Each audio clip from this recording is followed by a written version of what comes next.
AP green executive committee chairman గా MLC నాగబాబుకు అవకాశం ఇస్తూ కూటమి ప్రభుత్వం నిన్న ఒక అనౌన్స్మెంట్ చేసింది. అందులో కూడా కేబినెట్ హోదా కల్పిస్తూ నియామకం.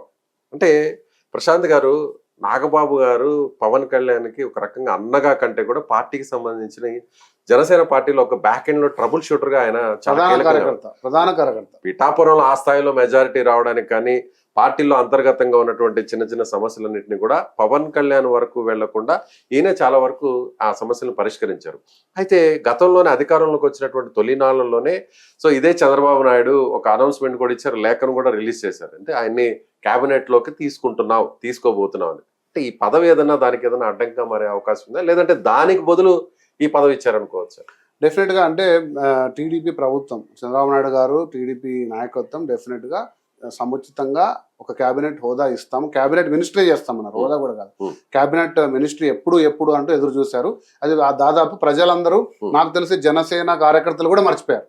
నాగబాబు గారికి ఒకటి ఉంది, ఒక పదవి రాబోతుంది అంటూ డెఫినెట్ గా మనకు నియామకం జరిగినప్పుడు మండలిలో మనము వాటి గురించి అనుకున్నాం. అది జరిగింది కేవలం మినిస్ట్రీ కోసమే అని కూడా అందరూ అనుకున్నారు. ఓవరాల్ గా చెప్పడం కాకుండానే ఆయన అధికారిక ఒక లేఖను కూడా రిలీజ్ చేశారు. కాకపోతే మరి ఏం జరిగిందో ఏంటి అనేది మనకు తెలియదుగా. అంతర్గతంగా ఇది చూస్తుంటే ఈ యొక్క ఏదైతే విభాగం ఉందో, గ్రీన్ విభాగం అంటే ప్రజలందరికీ తెలియకపోవచ్చు, రీఫారెస్టేషన్, పర్యావరణానికి సంబంధించి కోల్పోయిన అడవుల్ని తిరిగి మళ్ళీ ఫారెస్ట్ గా మార్చే ఒక కమిటీ. ఇది చాలా పెద్దది. ఓకే, దీంట్లో డైరెక్టర్స్ అందరు కూడా చాలా పెద్ద వాళ్ళు ఉన్నారు. ఇక ఏదైతే ఉందో ఈ శాఖ కూడా పవన్ కళ్యాణ్ గారు అటవీ శాఖ కిందకే వచ్చారు. కాబట్టి సంపూర్ణంగా మీకే దీన్ని అప్పచెప్పాము. ఈ ఆయన పంచాయతీరాజ్ గ్రామీణాభివృద్ధిలో ఆయన బిజీగా ఉంటారు కాబట్టి ఇప్పటికే మారుమూలకు సంబంధించినటువంటి గ్రామాలు, వీటన్నిటికి ఉత్తరాంధ్రలో అనేక గ్రామాలు, గిరిజనులు ఉన్నటువంటి ఆదివాసీలు ఉన్న గ్రామాలకి రోడ్లు సైతం వేస్తూ ఆయన చాలా మంచి పేరు తెచ్చుకుంటున్నారు. అలాగే ఇవాళ ఇండియాలోనే ఏపీని ఒక బెస్ట్ పొజిషన్ కి పంచాయతీరాజ్ శాఖకు సంబంధించినటువంటి డెవలప్మెంట్ ఆయన తీసుకెళ్లారు. అంటే అటవీ శాఖని పూర్తిగా ఇప్పుడు ఈయనకు బదిలీ చేయబోతున్నారు. దాదాపు అదే కనపడుతుంది. ఎందుకంటే అటవీ, గిరిజన రెండు కూడా కలిపి ఇందులో మనకు మెయిన్ గా రీఫారెస్టేషన్ లో ఈ కమిటీకి చైర్మన్ గా పెట్టడం అనేది, అది కూడా కేబినెట్ హోదా కల్పించడం అనేది డెఫినెట్ గా వెల్కమింగే. ప్రజలు అంటే జనసేన కార్యకర్తలకు ఇది సంతృప్తిగా లేకున్నా కూడా ఒక సముచిత స్థానం. మనం ఇందాక అన్నాం, పురంధేశ్వరి గారికి కేంద్ర మంత్రి పదవి దక్కకుండా కూడా ఉపాధ్యక్షుడు, అలానే నాగబాబు గారు కూడా ఈ మంత్రి పదవి దక్కకపోయినా దాదాపు కేబినెట్ హోదా ఉన్న ఒక ఇది రావడం అనేది డెఫినెట్ గా ఆయన సముచితంగా గౌరవించినట్టే. అండ్ ఇంకొక ఏంటంటే మనం చూడాల్సింది, ఇతర మినిస్ట్రీలు అన్నట్టు ఈ పాయింట్ హైలైట్ చేయాలి.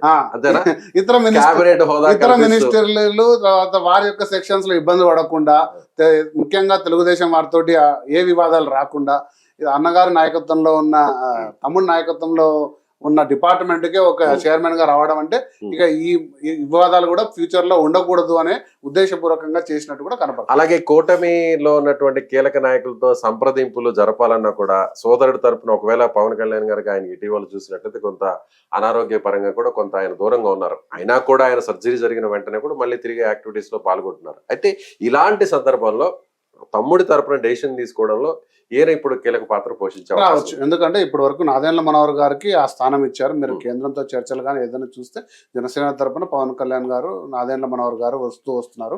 మీరు అంటున్నట్టు పవన్ కళ్యాణ్ గారి ఆబ్సెన్స్ లో ఏదైనా నిర్ణయాలు ప్రకటించినప్పుడు నాగబాబు గారికి ఒక ఎలివేటెడ్ స్థానం ఇప్పుడు కేబినెట్ హోదా ఉంది కాబట్టి ఆ డెసిషన్స్ లో కానీ వాటిలో కానీ తీసుకునే అవకాశం ఉంది.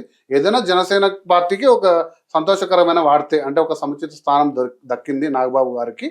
కాకపోతే ఇది ఎలా రాబోతుంది, ఇది ఏదో తూతు మంత్రంగా ఇచ్చేసి ఏదో వదిలించుకున్నారా, లేకపోతే మీరు అన్నట్టు వేరే వ్యక్తులు అయితే తూతు మంత్రం అవ్వచ్చు, కానీ అక్కడ నాగబాబు గారు ఆయన అనుకున్న పని దాదాపు చేసి తీరే మనస్తత్వం గలవాడు, ఉన్నట్టుగా మాట్లాడే మొత్తం.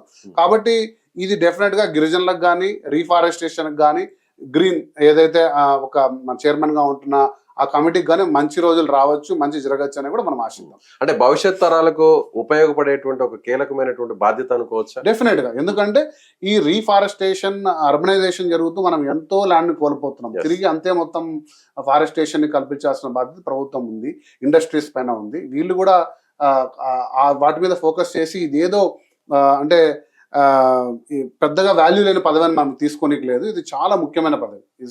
మనం ఎకలాజికల్ బ్యాలెన్స్ కి, ఎందుకంటే మీరు చూసుకుంటే దీంట్లో ఎకాలజీ కూడా ఉంటుంది కాబట్టి ఎకలాజికల్ బ్యాలెన్స్ కి ఇది చాలా ఇంపార్టెంట్ పదవి.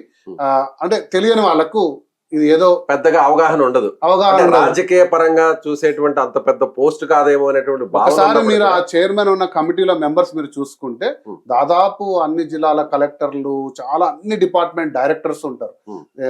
అటవీ శాఖ డైరెక్టరు, గిరిజన శాఖ డైరెక్టరు, సో అన్ని రకాల డైరెక్టర్స్ ఉంటారు. ఐఏఎస్లు, ఐపీఎస్ వీళ్ళందరూ కూడా. సో ఇంతమంది ఉన్న ఒక కమిటీకి చైర్మన్ గా ఉండడం అంటే చాలా పవర్ఫుల్ పొజిషన్ ఇది. అంటే అవగాహన లేని వారి కోసం చెప్తున్నాను. Hmm. సో అటువంటి కమిటీ ద్వారా మంచి జరుగుతుందని మనం ఆశిద్దాం. సో ఒక రకంగా చెప్పాలంటే అన్ని జిల్లాలకు సంబంధించినటువంటి ఐఏఎస్ ఆఫీసర్స్ తో కలెక్టర్స్ అటాచ్మెంట్ అటాచ్మెంట్ అవకాశం ఉంది. సో డెఫినెట్ గా ఇది ఒక పవర్ఫుల్ పొజిషన్.